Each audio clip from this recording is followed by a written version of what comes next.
Assalamu alaikum. I am Shahid Hassan, welcoming you at the second English bulletin on BTV News. The much-hyped meeting between Chief Advisor Professor Mohammed Yunus and BNP Acting Chairman Tariq Rahman was held at Hotel Dorchester on Park Lane in London Hotel today. The meeting was held in a very cordial atmosphere.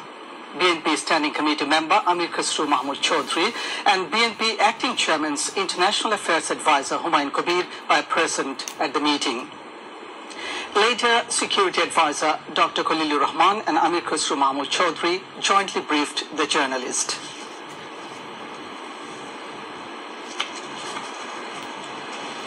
BNP ভারপ্রাপ্ত chairperson জনাব তারেক রহমান লন্ডনে সফররত প্রধান উপদেষ্টা professor doctor Mohammad ইউনূসের সাথে সাক্ষাৎ করেন। অত্যন্ত সৌহার্দ্যমূলক পরিবেশে তাদের বৈঠক অনুষ্ঠিত হয়।